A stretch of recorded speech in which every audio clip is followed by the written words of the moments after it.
Pernah gak sih kamu merasa ada sisi lain dari setiap cerita? Sebuah kemungkinan yang tersembunyi di balik apa yang tampak jelas?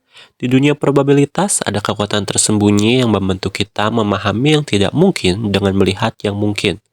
Inilah peluang komplement. Bayangkanlah koin yang dilempar. Koin tersebut pasti memiliki dua kemungkinan, yaitu kepala atau ekor. Jika kita tahu peluang munculnya kepala, bukankah kita langsung tahu peluang munculnya ekor? Inilah inti dari peluang komplement. Ini bukan hanya tentang kebalikan sederhana, tetapi sebuah konsep fundamental yang membuka pintu pemahaman lebih dalam tentang ketidakpastian di sekitar kita. Untuk definisi dari komplement sendiri, yaitu jika ada himpunan A yang merupakan himpunan bagian dari S, maka komplement A dinyatakan oleh A pangkat C atau A aksen, di mana A komplement menyatakan himpunan titik yang ada di S, tetapi tidak ada di A. Notasi dari A komplement sendiri yaitu himpunan dari X, di mana X bukan merupakan elemen dari A, dan X merupakan elemen dari S.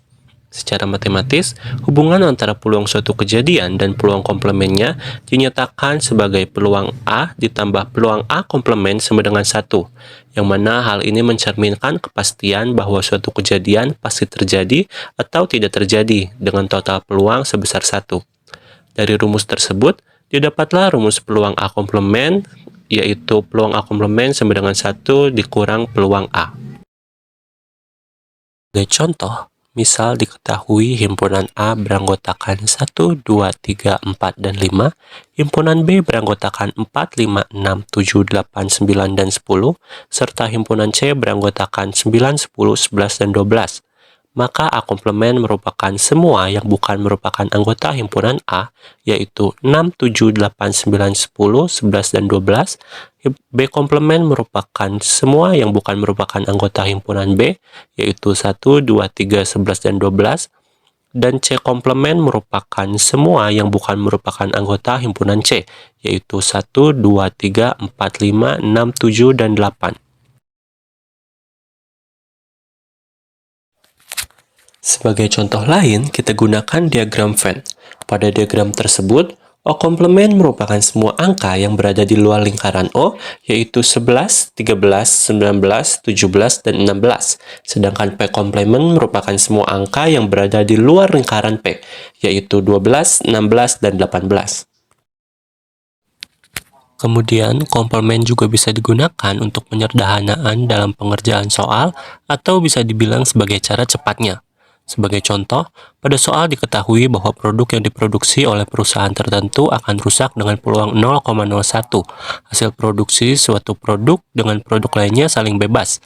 Perusahaan menjual 10 produk dalam setiap paket dan menawarkan jaminan uang kembali jika lebih dari 1 dari 10 produk rusak. Berapa persen paket terjual yang harus diganti oleh perusahaan? Soal tersebut berdistribusi peluang binomial dengan rumus dan informasi pada soal tertulis. Untuk mengetahui paket yang harus diganti oleh perusahaan, yaitu jika lebih dari satu produk rusak, kita tidak mungkin menghitung peluang 2 produk rusak hingga semua produk rusak. Maka kita bisa menggunakan komplement sehingga kita hanya menghitung peluang 0 produk rusak dan 1 produk rusak. Nantinya kedua peluang tersebut dijumlahkan dan akan dikurangi jumlah peluang 0 rusak dan 1 rusak, sehingga didapat hasil dan persentase sebagai berikut. Soal selanjutnya, jika rata-rata orang yang mengantre di teller adalah 5 orang per jam, berapa peluang lebih dari 3 orang mengantre di teller? Soal tersebut berdistribusi Poisson dengan rumus dan informasi pada soal tertulis. Sama seperti sebelumnya, untuk mengetahui peluang lebih dari 3 orang mengantri di teller, kita tidak mungkin menghitung peluangnya satu persatu dari 4 sampai tak hingga orang. Untuk meminimalisasi kesalahan juga, maka kita bisa menggunakan komplement sehingga hanya perlu menghitung peluang 0 orang, 1 orang, 2 orang, dan 3 orang saja, yang nantinya peluang-peluang tersebut dijumlahkan dan 1 akan dikurangi dengan peluang-peluang tersebut, sehingga diperolehlah hasil sebagai berikut. Sekian yang bisa saya sampaikan mengenai peluang komplement dan cara-cara cepat mengerjakan soal dengan menggunakan peluang komplement. Mohon maaf apabila terdapat kesalahan. Terima kasih untuk perhatiannya dan jangan lupa like dan subscribe channel ini.